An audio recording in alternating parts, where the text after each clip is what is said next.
Item ಯಾವುದೇ ಇರಲಿ try ಮಾಡಿ ಆಚಿ ಚಿಕನ್ ಮಸಾಲಾ. ಶಿಕ್ಷಣವೇ ಮಕ್ಕಳ ಭವಿಷ್ಯದ ಭದ್ರ ಬುನಾದಿ. ಆದರೆ ಗಡಿ ಜಿಲ್ಲೆ ರಾಯಚೂರಿನಲ್ಲಿ ಆ ಬುನಾದಿಗೆ ಕುಸಿಯುವ ಸ್ಥಿತಿ ನಿರ್ಮಾಣವಾಗಿದೆ.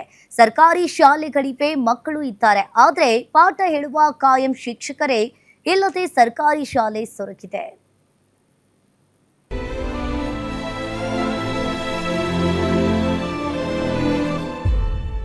ಇದು ರಾಯಚೂರು ಜಿಲ್ಲೆಯ ಸರ್ಕಾರಿ ಶಾಲೆಗಳ ನೈಜ ಚಿತ್ರಣ.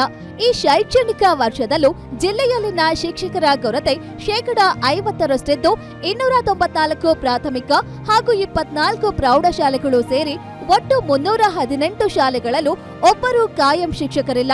ಅತಿಥಿ ಶಿಕ್ಷಕರನ್ನೇ ನಂಬಿಕೊಂಡು ಪಾಠ ಮಾಡ್ತಿದ್ದು ಮಕ್ಕಳ ಕಲಿಕೆಯ ಗುಣಮಟ್ಟದ ಮೇಲೆ ಗಂಭೀರ ಪರಿಣಾಮ ಬೀರ್ತಿದೆ. ಗೌರ್ಮೆಂಟ್ ಟೀಚರ್ ಇದ್ರೆ ನಾವು ಇನ್ನೂ ಹೆಚ್ಚುವರಿ ಓದ್ತೀವಿ, ನಮ್ಗೆ ಮುಂದೆ ಏನನ್ನ ಆಗ್ಬೇಕಂತ ಆಸೆ ಇದೆ. ನಾವು ಅವರಿದ್ರೇನೆ ನಾವು ಇನ್ನೂ ಮುಂದೆ ಓದಿ ಉದ್ಧಾರಣೆ ಆಗಬೇಕು. ಇಲ್ಲಾಂದ್ರೆ ಗೆಸ್ಟ್ ಟೀಚರ್ ಇದ್ರೆ ಸುಮ್ಮನೆ ಹೇಳ್ತಾರ ಆಯ್ತು, ಅದೇ ಗೌರ್ಮೆಂಟ್ ಟೀಚರ್ ಇದ್ರೆ ಇನ್ನೂ ಹೆಚ್ಚುವರಿ ಓದ್ತಾರ ಅಂತ ನಂಬಿಕೆ ಆಯ್ತು. ಕೆಲ ಶಾಲೆಗಳಲ್ಲಿ ಹಿರಿಯ ವಿದ್ಯಾರ್ಥಿಗಳೇ ಕಿರಿಯ ಮಕ್ಕಳಿಗೆ ಪಾಠ ಹೇಳುವ ಪರಿಸ್ಥಿತಿ ನಿರ್ಮಾಣವಾಗಿದೆ.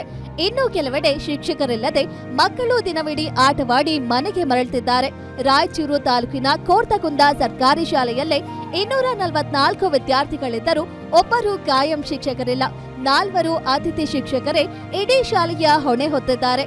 ಇಂತಹ ಪರಿಸ್ಥಿತಿಯಲ್ಲಿ ಗುಣಮಟ್ಟದ ಶಿಕ್ಷಣ ಹೇಗೆ ಸಾಧ್ಯ ಎಂದು ಪಾಲಕರು ಪ್ರಶ್ನೆ ಮಾಡ್ತಿದ್ದಾರೆ.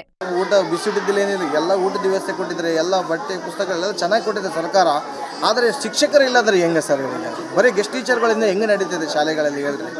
ಈಗ ನಮ್ಮ ಶಾಲೆಗಳಷ್ಟೇ ಅಲ್ಲ, ಬೇರೆ ಬೇರೆ ಶಾಲೆಗಳು ತುಂಬ ಶಾಲೆಗಳಿಲ್ಲ. ಹಾಗಾಗಿ ಅವ್ರು ಶಿಕ್ಷಕರನ್ನು ನೇಮಕಾತಿ ಮಾಡ್ಕೋಬೇಕು ಸರ್. ಅತಿ ಶೀಘ್ರದಲ್ಲಿ ಶಿಕ್ಷಕರನ್ನು ನೇಮಕಾತಿ ಮಾಡಿದಾಗ ಶಾಲೆಗಳಿಗೆ ಒಳ್ಳೆ ಒಂದು ವಿದ್ಯಾಭ್ಯಾಸ ಕೊಡೋಕ್ಕೆ ಭಾಳ ಅನುಕೂಲ ಆಗುತ್ತೆ ಸರ್.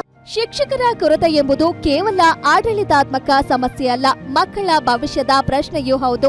ಆದ್ದರಿಂದ ಸರ್ಕಾರ ಮತ್ತು ಶಿಕ್ಷಣ ಇಲಾಖೆ ತಕ್ಷಣ ಕ್ರಮ ಕೈಗೊಂಡು 0 ಟೀಚರ್ಸ್ ಶಾಲೆಗಳಿಗೆ ಕಾಯಂ ಶಿಕ್ಷಕರನ್ನ ನಿಯೋಜಿಸಿದ್ರೆ ಮಾತ್ರ ಬಡ ಮಕ್ಕಳ ಶಿಕ್ಷಣದ ಕನಸಿಗೆ ಹೊಸ ಚೈತನ್ಯ ಸಿಗಲಿದೆ. Anil Kumar, guarantee news, Raichur.